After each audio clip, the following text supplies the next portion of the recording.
Hello there, and welcome to a Snyk Live session. I'm your host, Brian Clark. I'm a developer advocate here at Snyk, and we have a fun one in store for you today. If you're here joining us live, thank you so much. If you're watching the recording later on, thank you as well. What we're going to be talking about is site reliability engineering, something that for me as a developer, I have a developer background. I know of those types of roles and some of the responsibilities here and there that folks do in that type of role, but I don't know about the challenges and how they approach those challenges and some solutions that they have. So we're going to dive into that today. We're going to learn more about that. We have a very special guest who's going to be joining us right now, and that is Keith McDuffie, who's a Snyk ambassador as well. Hey, Keith, how you doing? Hey, Brian, good. How are you doing? I'm doing well. I'm doing well. So before we dive into the topic today, let's let everybody get a little bit more familiar with you and your background. So if you could quick give us like an introduction, what you do, and some of your experience that you've had. Sure. So I've been in the technology industry for like over 30 years.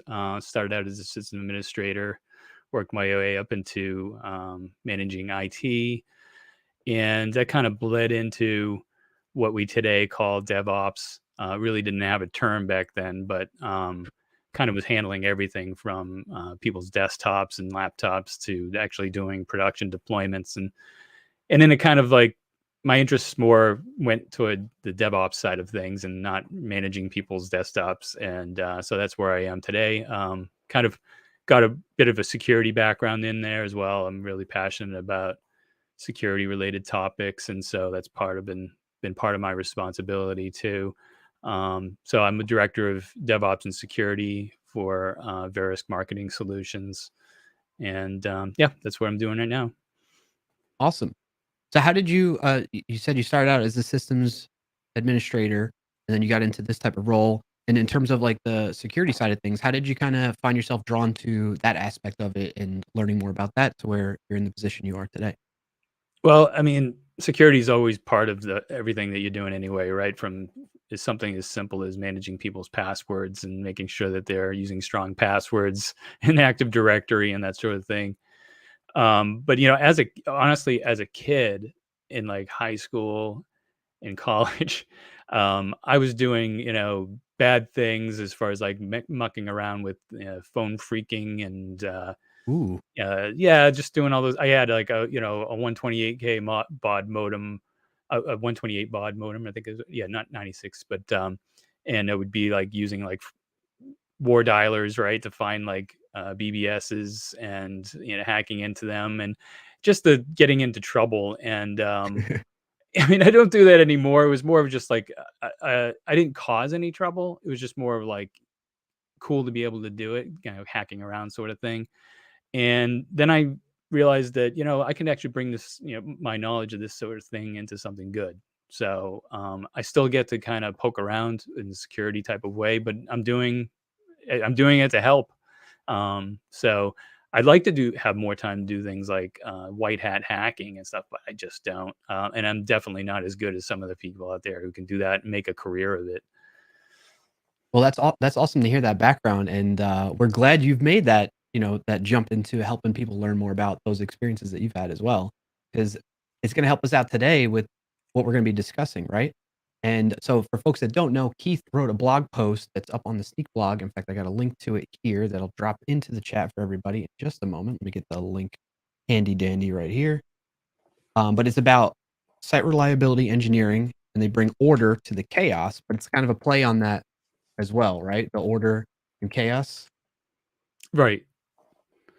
Um, yeah, I'm looking at some of the comments saying people are saying that I'm underwater. Yeah, that is part of being an SRE, right? Is always being underwater. That's the joke that I leave about my background. But yeah, I wrote the article. Basically, one of the questions that comes up from people I work with, even from people I interview for jobs, trying to fill roles, and I am hiring, by the way, for a DevOps engineer. So, There you go. um, but they ask, like, what's the difference between what's a site reliability engineer and what's a DevOps engineer? And it kind of got me to thinking about, well, let me try to define what site reliability engineering is. And I think there's a big discussion that can go on about are the responsibilities of each, and is it even any different? Mm.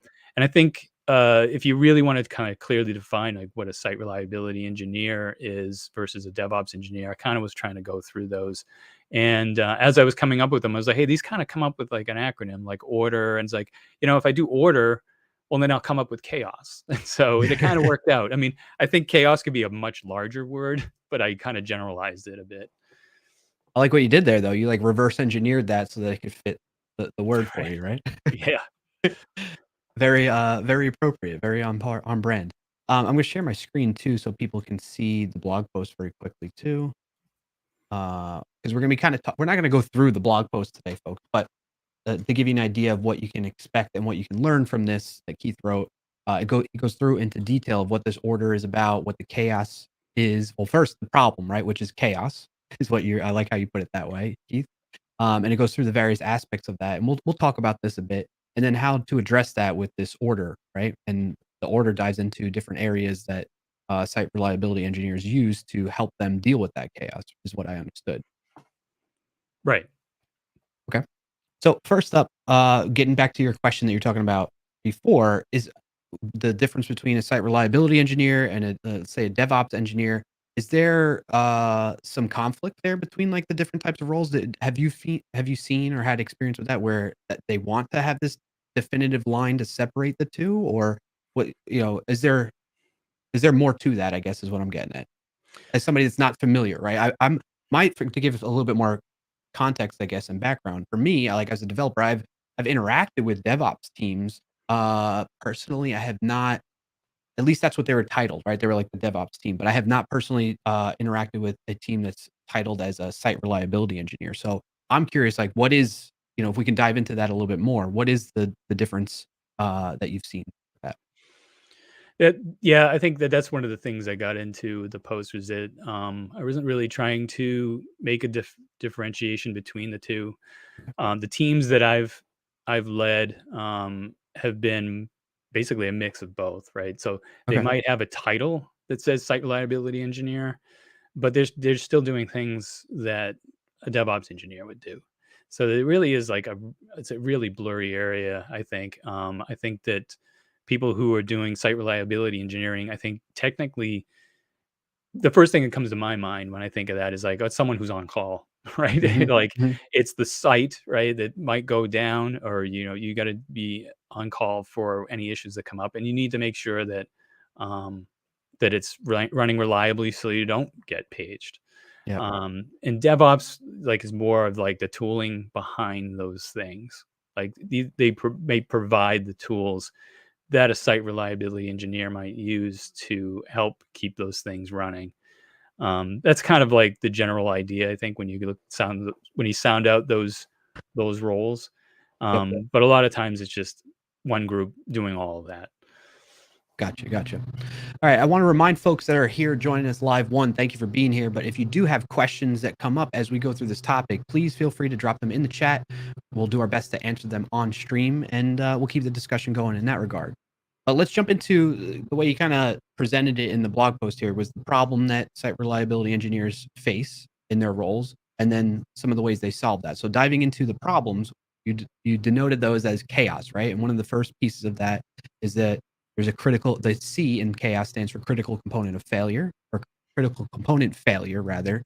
And one of the questions I had about that, the blog post describes it just fine. So like maybe we can get into an example of when that you've experienced where there was a critical component failure, and what how you handled that situation. What kind of experience did you have, if you have one that you can share with us today, Keith? Yeah, as I said, this is like a very short word for a lot of problems, and so it's very generalized. A critical component can be anything from a hard drive on an actual physical server, or a service that's supposed to be running that isn't performing correctly. So any of those things can be critical components that could fail at any time. So it kind of like captures all of those things. It could be an application that crashed, a service becomes overloaded, or the server itself just completely dies, or a networking issue. These are all critical components. So it's all kind of lumped into like, that's a big C. Yeah, and while you were describing that, that makes a lot of sense for one, but two, it made me think of, do you recall that XKCD uh, uh, picture where it's like a bunch of blocks all towered up, and then there's Yeah, that one little block, and there's always people that make like memes or funny, like captions to that, and it makes I me think of saw that, that, right? yeah. Yeah, I saw that actually recently. Yeah, it was all these blocks of Twitter infrastructure, and it said the one piece that someone they fired happens to know that is keeping everything up, right? yeah. I Yeah, feel it keeps getting reused and recycled for different current events that are going on. I didn't know that. Well, that's the one that's the only one I've seen, and I saw it like in the past week. That's all. No, yeah, totally understand. Yeah, so I think about that, and it could be. I like how you put it. It could be anything. It could be software. It could be hardware. All these things that are uh, we're dependent upon for, as especially as developers too. It's not just the software we build, but the infrastructure that we're relying on to run our software in. That someone in a site reliability engineer (SRE) would be helping us to make sure it stays alive, right, and running. Right. Um, then next up we had in that chaos is the H, human intervention. And in there you mentioned about SREs being on call potentially, being woken up, and then they have to type in certain codes or do certain tasks that they have to run through when they get alerted, when they get an incident that comes up and they get paged for. What and one of the things that you mentioned here is that there should be automation around that. So can you describe like what is for somebody that's not initiated in this space? What are some of these things that require an SRE to intervene and help support in that type of role? Well, a lot of the applications that I know that in all of the jobs that I've been in have had some sort of run book involved Okay. with the critical services that are being run, and so those run books are a main reference point for someone who's an SRE in the middle of the night or in the middle of the day or whatever it happens to be, on what they need to do if a certain thing fails, and procedures that they need to follow. And a lot of times when you look at these things, it's like, well, these are things that could be automated, maybe not completely automated. Like you wake up the next morning and it's like, hey, this whole thing crashed down and burned, and the AI took care of it all.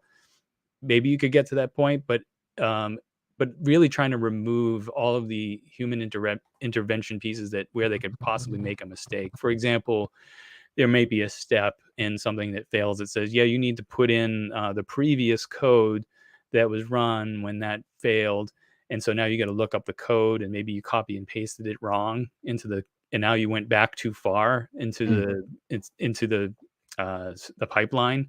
And now you caused an even bigger problem because you were too tired and you forgot a zero at the beginning of the string or something. And so, but if you put some automation in there, it could grab that for you, right? And already have it in place, so you have that code. So you should be able to go off the run book and create these things so it's a little bit more automated. yeah.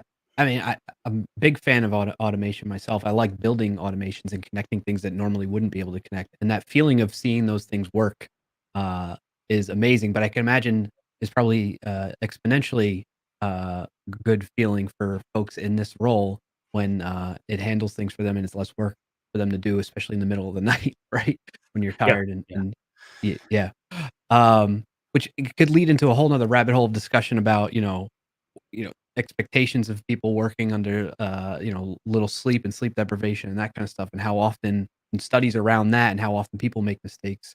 But it's good to hear that, we're relying on, automation to help with that or to cir not circumvent, but you know what I'm talking about, to help supplement it a bit more and, avoid those situations.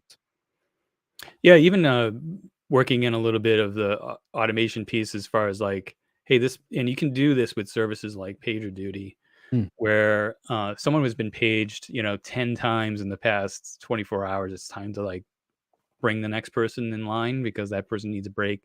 And you yeah. can do things like that. That can also help you. That's a little bit working with some automation, right? The thing does it for you so that it'll give that person a break. Yeah, absolutely. That's great. I didn't realize that that was a possibility with that. I see we have a question in the chat from Gerald.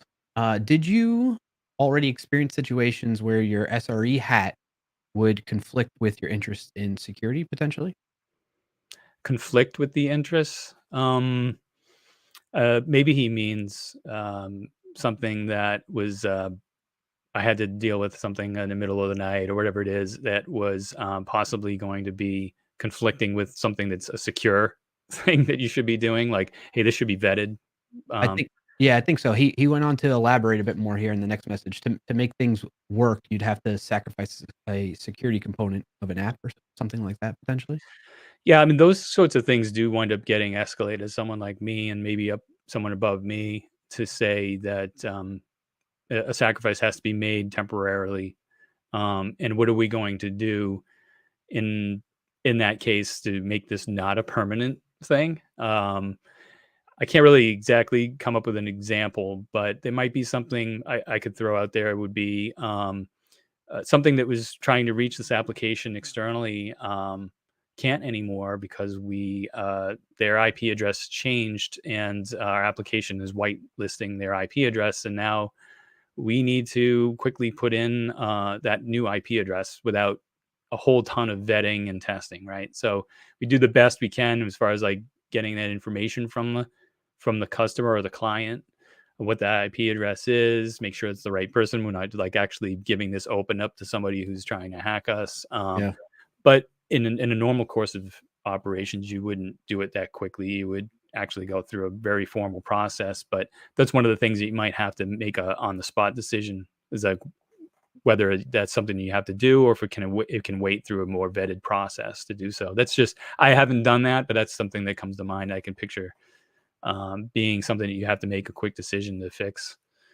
Yeah, for sure. I can imagine, if somebody did have to do that, then maybe the potential, solution afterwards would be to address it, like, just do it for the time being potentially, and then address it shortly after, um, and go from there. Have you seen that maybe?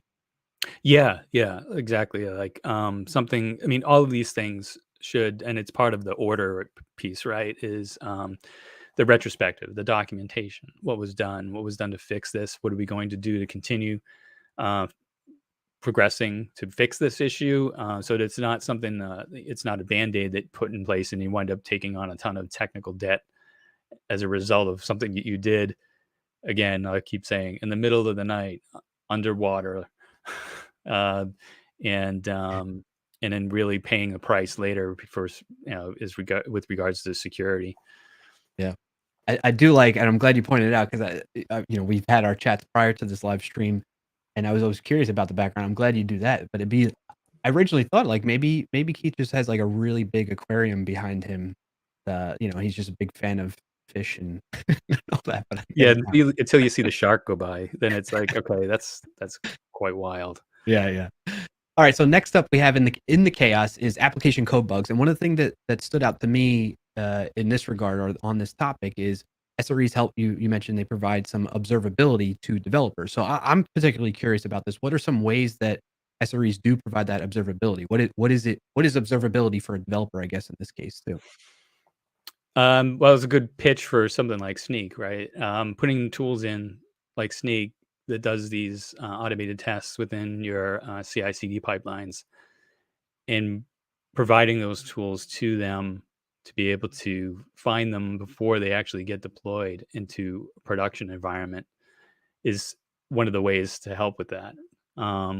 There's a lot of other tools you can use for the same thing. Doesn't necessarily have to just be static code analysis, open source scanning, but you can do some dynamics scanning as well on something in your lower environments to make sure that something that you put out in the world isn't opening you up to more vulnerabilities. So having those things like very observable for the developer as they commit their code into a automated pipeline is that kind of observability, that kind of information that SREs can do to help. And that's kind of what we're bleeds together with DevOps too, right? DevOps provides those kinds of tools to help because it is part of the CI/CD pipeline, which is traditionally what you would put in a DevOps engineer's role.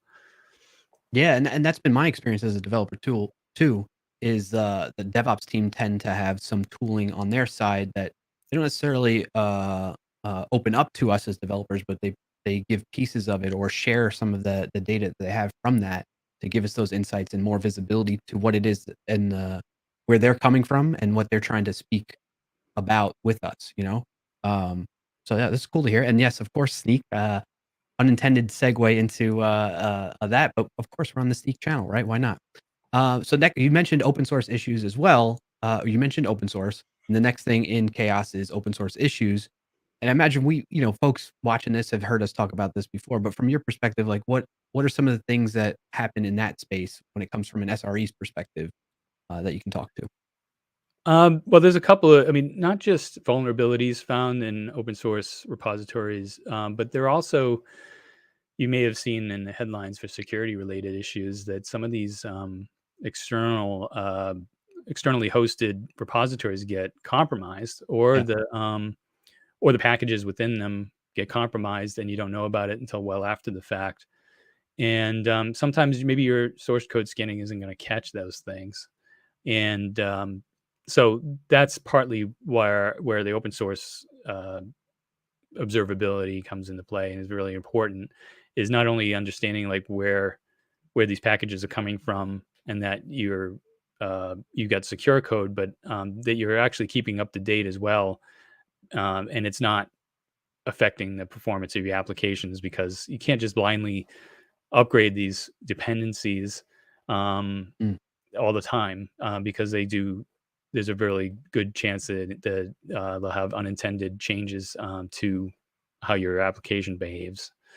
And also, it also is important to have, and I've had this happen with me too, is making sure that you're not just depending on these third party hosting services for the dependencies you're pulling in, like having a local copy, having a local cache copy with artifacts in something like Artifactory that JFrog provides. I'm pretty sure like GitLab have something like that too. There's other solutions out there that where you can actually cache these things so that you have a known version of your dependencies that you're pulling in that gets scanned before they're actually included in your application. Yeah, that makes a lot of sense, and, you reminded me talking through that, of an event that I recall going through with a situation like that, where an open source library that was up on, I'm coming from a Node.js JavaScript background. Maybe I wonder if maybe you recall this, or it had impacted you in some of your roles that you're in, when it was a package called LeftPad, in the NPM ecosystem. Does that ring a bell at all for you? If not, I can go into detail on it. It vaguely, maybe you can remind. Yeah, why don't you go into it?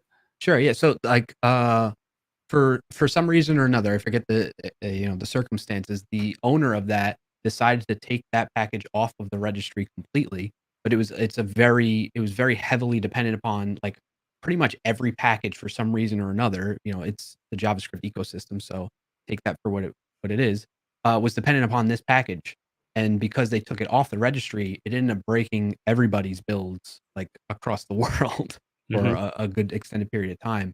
And that was, like, my first time experiencing what you were just describing as a developer, like, losing that reliability of that package and how it impacts our overall builds, our pipelines, and just being able to deliver as a developer for those features that we're, responsible for. So that was quite an interesting, event in history. Did that help Yeah. ring a bell a little bit? Yes, and maybe not that package, but there's been others, and there's actually ones where the developer, um, out of some kind of protest, Mm, puts something in there to really make your application break. Like, and rather than just abandoning it, they actually put something in there that make it say, "Hey, you shouldn't be using my code anymore," and that's displaying on everybody's web page yep. that's pulling it in. We've had issues too where we're pulling in a package from a repository, and everyone's ignoring the warning that's coming in the CI/CD pipeline. It says, "Hey, we see that you're pulling from this repository. Just to let you know, it's end of lifing on this date." And suddenly we're looking at it saying, "Has anyone ever looked at this warning?" And it says it's going to be end of life like in a week. Mm, And finally, you're struggling to find like the actual location of these packages so that your builds don't break. So having them like it could be, it's a touchy situation though. You have to think about when you pull these packages into your local repository and say, "Hey, now we're just pulling it out of our local." We'll never lose access to it. Well, you need to also make sure that it's getting patched, right? That there aren't vulnerabilities in there that you're just continually using and you're just being careless and not providing updates to them. So So speaking of that, in your experience, oops, I didn't mean to change that yet. In your experience, who tends to be responsible for like owning that? Let's say you have a internal caching, registry, tooling, whatever it may be that is it within your company, your team, and then when they need to patch and do updates, that kind of stuff. Does that have you found that tend to fall more on the developer side of things or maybe on the SRE or DevOps side of things? What's been your experience with that? it's really been, in my experience, it's been the DevOps, someone in the DevOps organization working really closely with the teams that are building with those packages and those repositories. Um, I know that some of these pipeline configurations have been written actually by the engineers who are building the product because they know best and like some of the intricacies of like the dependencies and how they're pulled into the product. So and I've actually had to work with some of the engineers to say, hey, you shouldn't be pulling from bin tray Hmm, because it's going away. We need to be pulling from our local repository. And then so they'll work with us to say, okay, well, here's the packages we need to be pulled in. And so that's where it kind of like once they remove themselves from pulling from like a third party like that and pulling from our own internal services, internally hosted or internally managed services, then it kind of removes their responsibility away from it, and now it's like the DevOps responsibility to make sure that those packages are safe, updated, and secure, so and available. gotcha. That makes a lot of sense.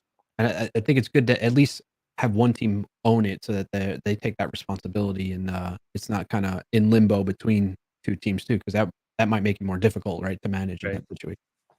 Um, Before we continue, I see some questions in the chat we should try and get to as well.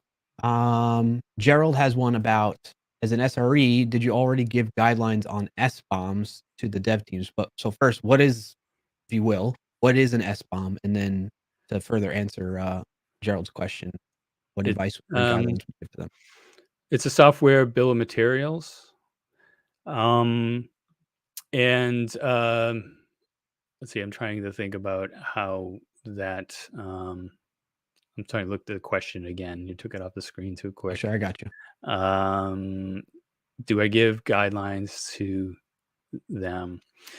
Um, yeah, I mean, it kinda goes along with what I said with, uh, the where they pull the dependency from, for example.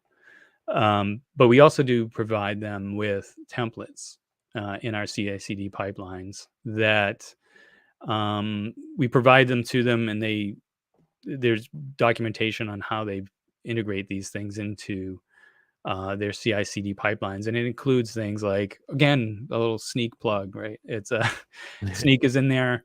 It depends on what they're doing. If it's containerization, we'll include some of the containerization scanning. If it has, depending on what open source dependencies is pulling in, we'll do that as well. And then of course the static code analysis. So those things are all provided in a template.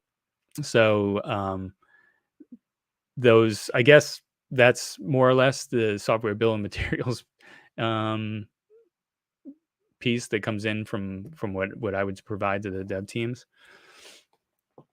Okay, cool. And Gerald, let us know if you'd like more elaboration or anything, any follow up on that, if it helps answer the question. Next, I see in the chat is from Barry Duina. Thank you. Also, thank you everybody for asking the questions and being here and joining in.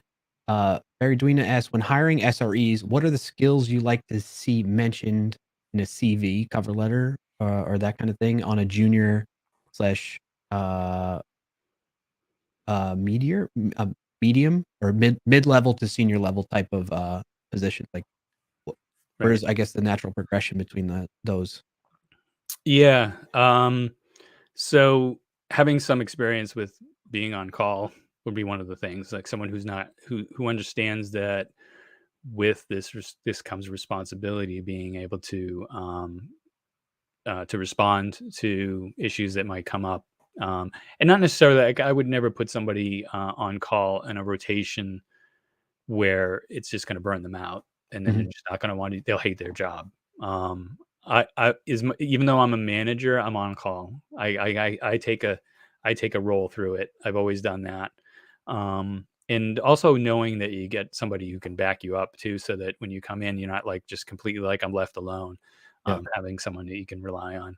But it also depends on what uh, what we do. Like what is the service that we're providing that they need to be able to do. So like I might look for someone like if we're in past positions, we've it's been really very sensitive Linux based services that really require you to understand like how to troubleshoot performance issues in a Linux operating system and the services that run on them. So someone with that kind of background is something I would look for if that's the kind of thing that we needed as part of the troubleshooting.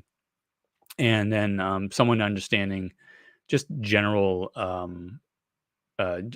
way of like going through logs and performance metrics. Someone who's actually touched those things. It depends on what service we're using. If they say that they're used to using AWS CloudWatch and we're an AWS shop, that's definitely good. So I don't know like how I would differentiate between junior, medium, senior. I guess if I was going with senior, someone who has actually done a lot more of the deployment, like working with pipelines in either GitHub, GitLab, something like that, or even Jenkins. Someone has a lot of experience with doing that. And with something like Jenkins, someone who can do pipeline syntax and not just like click around on the user interface is something that I would really shine for me. It's something that I'm pretty stickler about these days. What is some of this like YAML we're talking about? YML? Yeah, YAML? That kind of stuff? Pipeline syntax? Or what do you mean? You use YAML in some. I know that I think it's GitLab uses YAML. I'm not sure what GitHub uses. Jenkins uses Groovy, Okay. which is sort of like a Java-based sort of configuration looks or like so knowing like Groovy syntax with the Jenkins pipelines. I believe there's like actually plugins where you can put in YAML to Jenkins, but I haven't really looked into that. But hey, if you know that sort of thing, if you've got tricks up your sleeve, someone who could come in and teach me more of this stuff, then yeah, you're senior level. I need someone who comes in as can teach me a ton of stuff so that because I'll never say that I'm doing the right thing all the time. So Gotcha. And that I gotta say, insert corny groovy joke here right now, but like I love the names of tools that we come up with in the industry. Like I gotta imagine when you first heard that, maybe you were like a little, you know, feeling the same way, or what are your thoughts? I don't know. It's like I'm not sure what to call. Is it Go or is it Go Lang? Yeah. Like I don't know. Yeah, and Yeah. then Rust. I'm thinking when I think of Rust, I think of the video game. I'm like, Oh yeah. why is it called Rust? Yeah. No, I feel you on that. Yeah, Um, and if you ever look at some, kind of going off a little bit on a tangent, it's sure.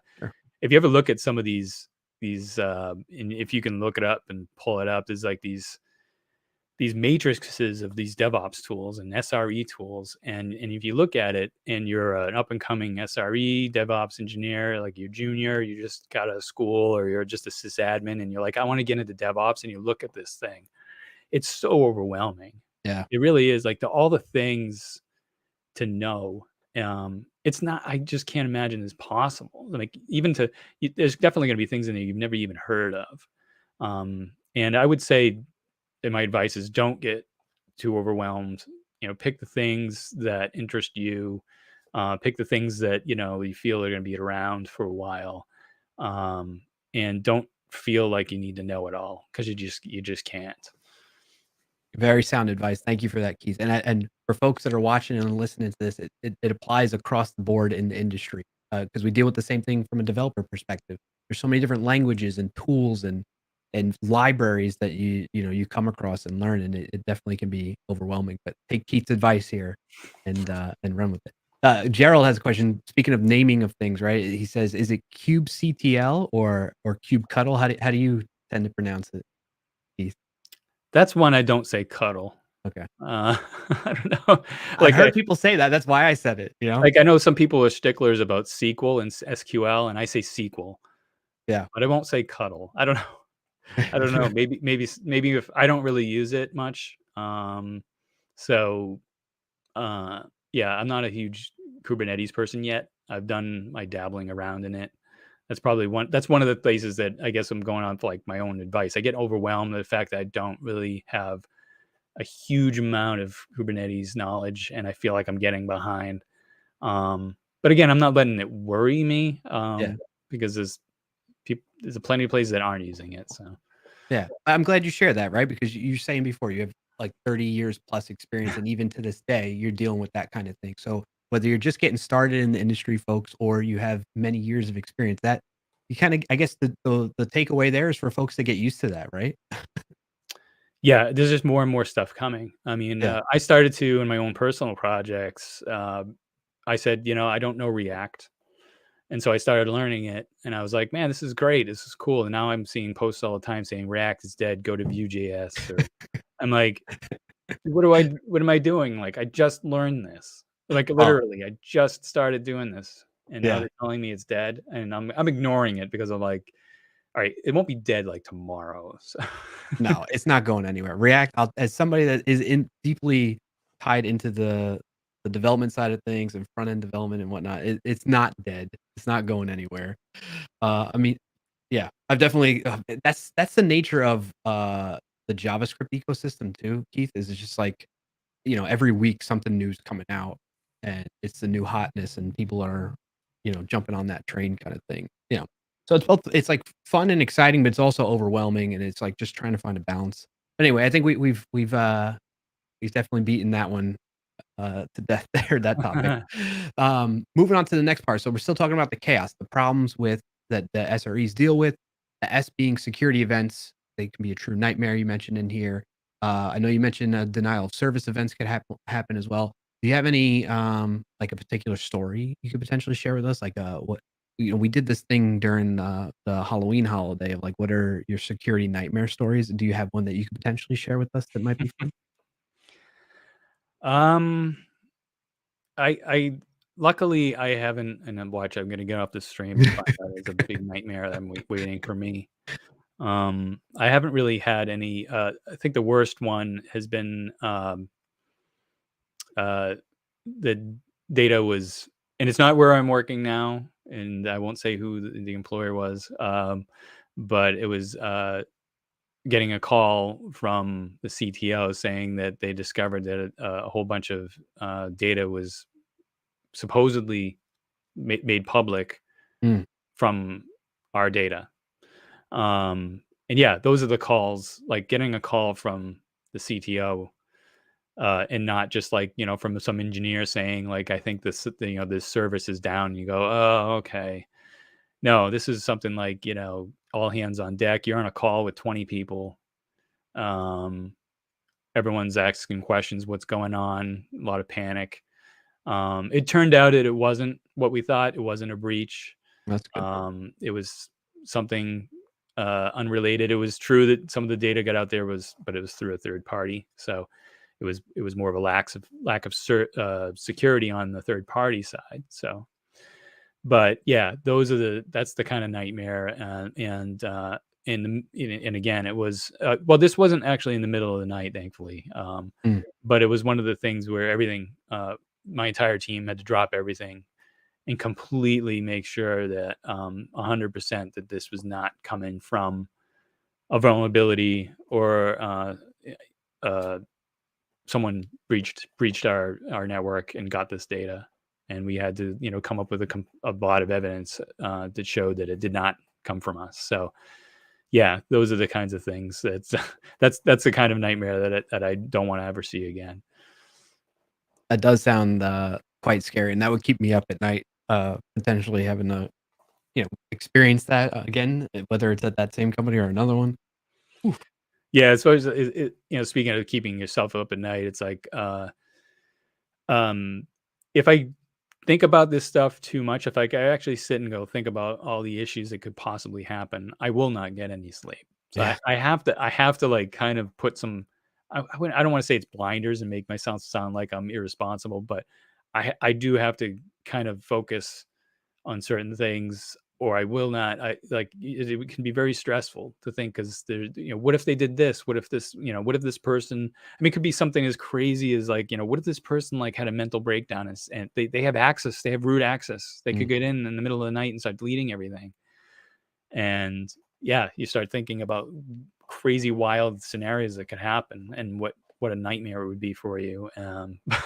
But you got to be, I think you got to stay a bit more realistic about what really could happen, and let those keep you up, and then kind of work your way through those. Well, I think that's a perfect segue for us to go into the how to deal with the chaos, right? And it comes into this whole order that you described, right? One of the first things there, well, as a whole, right? You have plans in place to you can't control everything, obviously, right? Somebody could have access and they just for whatever reason or another decide that they're going to do malicious things at the drop of a hat.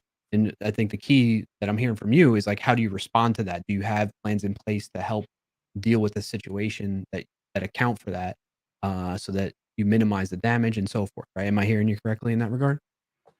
Yeah, yeah. I mean, again, having run books, well documented procedures to dealing with the chaos, um, is not only going to help the people you have on staff right now, but it's going to help you, as you bring in more people into your team, to get them onboarded much more, much more quickly to actually help. Because if you bring someone in without that kind of knowledge, it's going to be quite some time to onboard them to the point where they can actually go on rotation without any hand holding. So, Gotcha. All right, so talking about order a bit, and we'll try and being with given the time that we're working with right now, we'll kind of pick and choose a couple things here. But the O in order you have is observability. What in particular does that mean? Does that mean like people are standing over developers to observe them as they're working to make sure they're doing the right things and not potentially deleting databases and doing something malicious? Or what do we mean by observability in this context? yeah, we ask them all to share their screens all day long while we watch them pair program with us.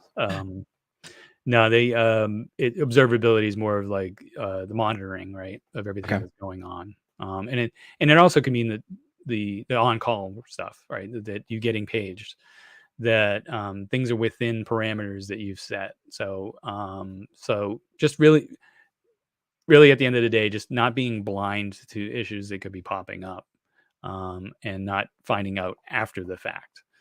But it is important to also have that, though, like having some sort of way to use some forensics to figure out what happened during that time, because there are going to be some outlying cases where, yeah, we didn't get alerted because that happens every once in a while or something like mm, that. But yeah, for sure. And then people like if you alert somebody so much that it's always a false positive kind of thing, then they become numb to that, right? And then kind of ignore it. yeah, and that's one thing I try to harp on about, is having every alert be actionable. Because people I've worked with before, they know I call it the cry wolf scenario, where you keep getting alerted. You like start muting him, muting him, muting him. One day it's going to be something real, Mm, and you're going to be like, "Well, that happens all the time at this hour. I didn't think it would be anything." And right. so, yeah, so everything should be actionable. You should only get paid if something you can do, and if it's something you can do and you can automate it, then you should work toward, like, let's get something on the board to get that something that can be actually corrected without having to be paged. And you wind up, as you come into these things, you'll start seeing like, wow, we're getting paged a lot less, because these things are getting handled automatically, or there are issues that they really aren't issues. Like, we're getting paged because of a success. I don't understand, Mhm, mhm. Yeah. I think this is, meant jokingly, but Gerald says, do they have loyalty programs at PagerDuty?" because I keep mentioning them. It's just the service that I've used. I don't have my PagerDuty ambassador shirt. So, Yeah. um, no, I mean, we actually had it was interesting, bringing up them. We had an issue where some billing snafu happened, and we got locked out of it. We were Oh, completely blind. Alerting wasn't working. Nothing was working, and so you start to think of like, how do I have high availability of my paging service? yeah. Um, And I really don't have a entirely good answer for that. Like, because if I build that, then I'm just going to use that. So it was really kind of, I mean, we weren't completely blind. We had to actually look at our monitoring, like actually like keep looking to see an alert pop up because we weren't going to get paged. So yeah, So what I'm hearing from this, Keith, is that like SREs is like an anxiety driven position to be in because you're constantly having to think about what could possibly go wrong, and you're realizing other building blocks that are that little block from that XKCD that could just be pulled out from underneath you and leave you vulnerable, right? Is that am I getting the right sense here? Like, or is there some calmness to this role too? yeah. I mean, I sort of wonder why someone would want to go and like, hey, they want like I'm going to go apply for this site reliability engineer. It's like, you understand that's like going and applying to be a firefighter. It's like your life, like the stress of like you get Yeah, that call, you could be, I'm not saying you die being an SRE, but just imagine the stress of like getting a call where you're a fireman. It's like you could really get burned, you could get hurt, someone could die. yeah. So yeah, I don't know why someone would do it. It's like, hats off to you if you're like, I like doing my service, I like doing my duty and being a site reliability engineer. Yeah. Well, I mean, I guess the glass half full the opposite side of this is like, every day could be something new, challenging, exciting thing that you have to try and address and solve a problem for, right? And that way it's never really a dull moment in this type of role that keeps people drawn into a position like this, maybe. Yeah, I mean, it's definitely, I mean, my opinion, it wouldn't be something like I like to go and just type in those codes and make sure things are running. It's like, hey, we've got a lot of alert fatigue right now. Come on in as an SRE and help us reduce those. That's where personally, if I was going to go in as an SRE, that's the kind of thing that would excite me. It's like I'm going to improve this stuff, not continue to push the button, but come and improve it. Yeah. And I think some other aspect that because you mentioned, uh, you may, as an SRE, you're not like a firefighter where you're dealing with like life and death potentially, but you could be responsible for systems that are supporting information data services to maybe a fire department, right? And and if those systems that you're a reliability engineer for go down, right, that could mean have some certain implications as well, right? So there's lots of responsibility, I guess, in that regard. Have you Right. seen that? Have you had any experience in if you can, I'm not asking you to put you on the spot of like sharing specifics necessarily, but have you seen that or know of folks that work in those industries? In what industry? Like maybe, I don't know, like the like 911 hotline system software and that supports that, like in the US here. Like maybe, if that stuff goes down and people can't call in for emergencies, like that could Yeah. be pretty crucial, right? Yeah, I mean, I did work for a brief time with in healthcare, like, and it wasn't so much that if it went down, it would have been costing lives, but if it returns incorrect data, it could certainly have been problematic. It was an inventorying system that basically told you if you had expired products Mm, that you were handing out to um, hospital patients. And if that thing didn't tell you that you had expired products, you could possibly, really make someone ill by giving them something that was supposed to be marked as expired. So, yeah, those things like that's the sort of thing. Like if you're responsible for making sure that that data is kept up to date and is being responded to those services, it can be stressful. yeah. On another side of that, I have a fun story. I'm not gonna share here. I'll share with you offline, Keith, about, a certain theme park and, like, how the ticketing system, the main source of, like, revenue for that theme park was running and operating in the IT department, so I'll be sure to share that with you, separately. But moving on here, so we talked about some of the pieces of the order that you can pull in here. We're jumping around. The one thing that I really wanted to make sure we bring up was you mentioned effective communication, and that is being able to work with your development teams and all the parties involved when things come up that you're working on. And so my question around that is how do being that SREs, DevOps, and developers tend to work hand in hand or interact quite a bit, how do you go about building up what's been your experience too, building up the relationship between those teams and making sure it's healthy so that it's not like there's some context on this that depending on, every team, DevOps team, SRE team might be different in the situation and developer team.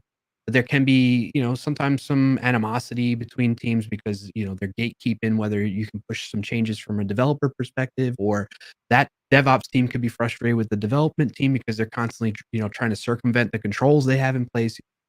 How do you go about making a healthy relationship between the two so that you have that effective communication that you call out in order? One of the goals that I set out to do is being in head of the DevOps part of the organizations, is to really work as more of empowering developers and engineers rather than being a brick wall that they throw things over. It's easier said than done, Yeah. but they know that that's my goal. Um, and I think just the knowing that I'm trying to get in that direction does help with that relationship with them. So, and we also aren't invisible to them. So they have typically been in smaller organizations, not really large ones, or at least we've been in smaller segments of larger organizations. And so my team will always be involved with their ceremonies. So we'll have somebody basically with their ear to the ground within their daily scrums. Their planning mostly is probably the more important thing than something like a retrospective or the sprint end uh, retrospective.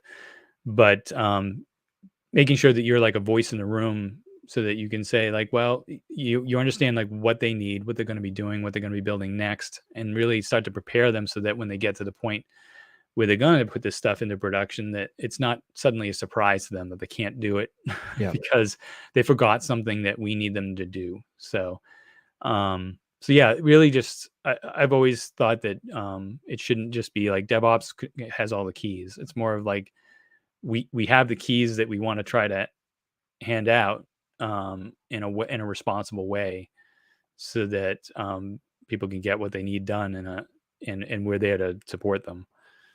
Yeah, I love that. I think is very crucial to have that to do that type of stuff, to build that trust between teams. And I think from the developer perspective, um, involving these DevOps teams early and often in your project, whether it's a new project being spun up or new changes to an existing one, um, that way you avoid those situations where you might have friction between the two, you know? Right. All right. So with that, we're getting close to time here. Folks can go check out and read more detail on this bringing order to chaos that Keith together. It's a great article. I think you'll find it very informative. And it goes into more detail on how you can, some of the mechanisms that Keith has used in his experience solving these problems from an SRE's role. Before we go though, Keith, where can people find you? What's the best way to, to get in touch with you and connect with you and learn more from you? You can see me. I am on Twitter as long as it sticks around, I guess. Yeah, there is that. At Keith McDuffie, same spelling. Um, I, uh, I am working on a side project called StackRef. You can go there at stackref.com. You can sign up for a beta and get in early with that when it's ready. It's going to be like an internal hackathon management service that I'm hoping to integrate something like Snyk into to do automated scoring of your hackathon entries as far as how secure they are with static code analysis and open source scanning and that sort of thing. That's And a awesome. bunch of other services that I want to add in there too that kind of give you, automate some of the scoring and kind of make it more gamified.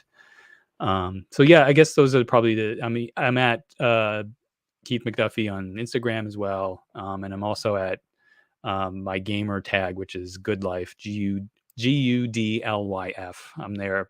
Anywhere you see that, it's pretty much me. So Okay, cool. I like that. I love what a name. Good, and I like the way you spelled it. GUDLYF. yeah, So there you go, folks. Go check out Keith on Twitter, twitter.com/Keith McDuffie. I got the link in the chat, but also on screen here. And then that StackRef project sounds super interesting and cool. I'm gonna want to pick your brain a bit more about that because I love gamifying things to especially from educational perspective, so awesome stuff. Yeah.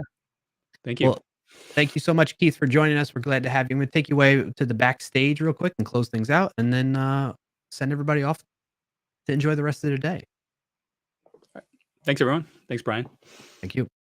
All right, folks, thank you so much for tuning in. I'm sure you got a lot of value and information out of today's session, and hope you tune in to the next live stream. We have another one next Monday right here on the Snyk accounts. If you're on Twitch, it's twitch.tv/Snyk Live. On YouTube, youtube.com/SnykSec, short for security, Snyk, SNYK, SEC. Be sure to subscribe, follow, thumbs up, like. I don't know what all the other social mechanisms are, but do those things, they help out quite a bit. We appreciate that. So we'll see you next time. Enjoy the rest of your day. Thanks for tuning in. And yeah, stay safe out there. Bring some order to that chaos. Okay. If you will. All right. Bye-bye now. See ya. Adios. Come on, Jim. Roll the end credits or something.